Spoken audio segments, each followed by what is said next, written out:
Bismillah ar-Rahman ar-Rahim. Ramadan est le mois d'effort, de travail et de victoire.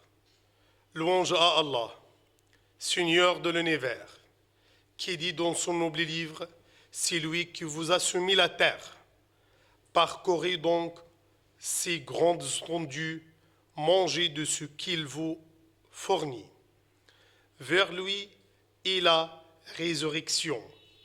J'atteste qu'il n'y a point de divinité en dehors d'Allah, l'unique sans aucun associé, et que notre maître Mohammed est son serviteur et messager. Ô Allah, accorde ton salut et tes bénédictions à lui, sa famille, ses compagnons et ceux qui le suivent d'une rectitude jusqu'au dernier jour. Ensuite, la notion du culte renferme toutes les voies de bien utiles pour homme et pays. La pure religion regarde respectueusement le travail en tant que voie d'ouvre pie. Pour un jeune homme qui passait par les compagnons, qu'Allah les agrée, ils admiraient sa force et sa sève. Le prophète, que la paix et les bénédictions d'Allah soient sur lui, dit: s'il travaille pour le besoin de ses enfants, il est donc dans le sentier d'Allah. S'il travaille pour deux parents vieux, il est donc dans le sentier d'Allah. S'il travaille pour se nourrir et avoir contenance, il est donc dans le sentier d'Allah. Il dit également: si l'heure se lève, alors que l'un de vous tient un petit palmier, s'il pourrait ne se lever qu'après l'avoir implanté, qu'il le fasse. Si Ramadan est le mois béni de se rapprocher d'Allah, gloire à lui, par toutes les formes de puissance, jeûne, salat, récitation du Coran et charité, le travail sérieux est parfait dans ce mois béni et c'est important. Car Ramadan est le mois d'effort et de travail, non pas de paresse, ni d'oisiveté, c'est la sublime finalité du jeûne et la piété. Ô Allah, gloire à lui, dit: ô les croyants, on vous a prescrit le jeûne comme on l'a prescrit à ceux d'avant vous. Ainsi entendrez-vous la piété. La piété parfaite ne se réalise pas si l'homme est un fardeau sur les autres. Elle se réalise plutôt par l'effort, le travail, de la mansidité. David, le prophète d'Allah, salut sur lui, observait beaucoup le jeûne sans que cela ne l'empêchait de perfectionner son travail de faire forger.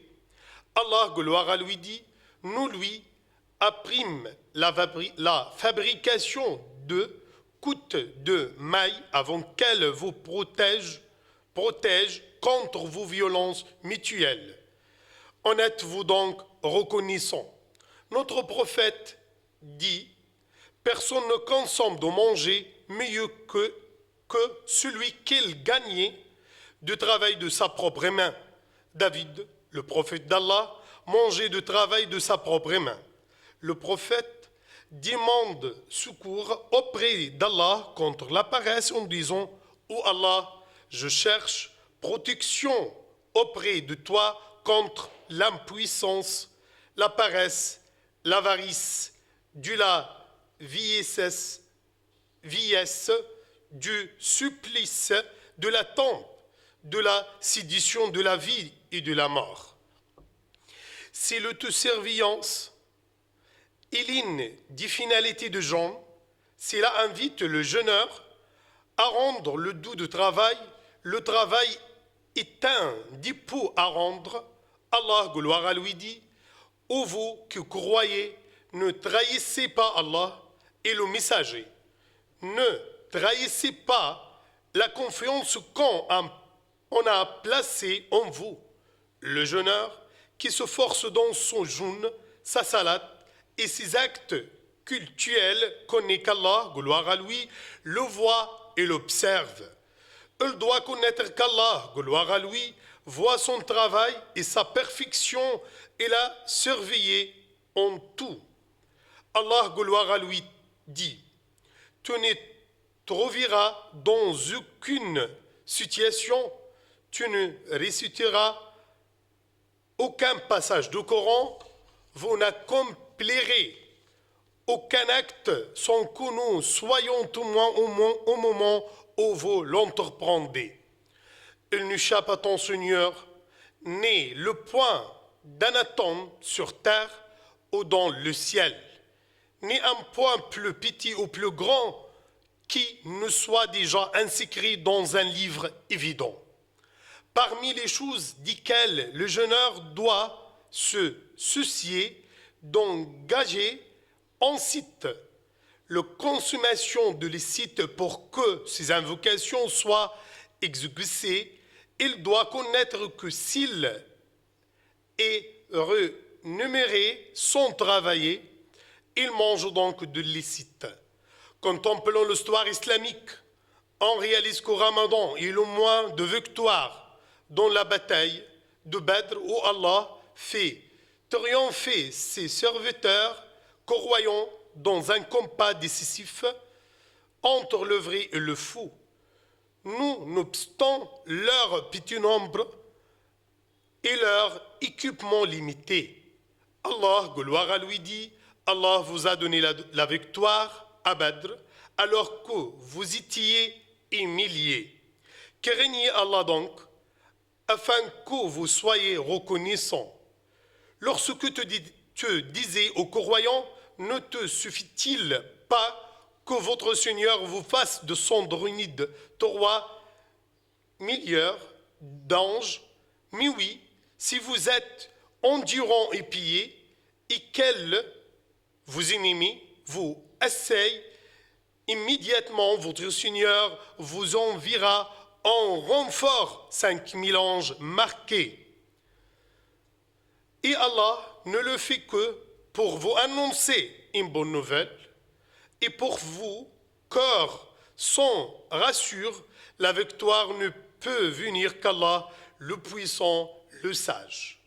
Au cours du mois du Ramadan, au lieu la reprise de la Mecque, eut lieu également la bataille de 10 Ramadan, en outre plusieurs jours de grandeur et de victoire.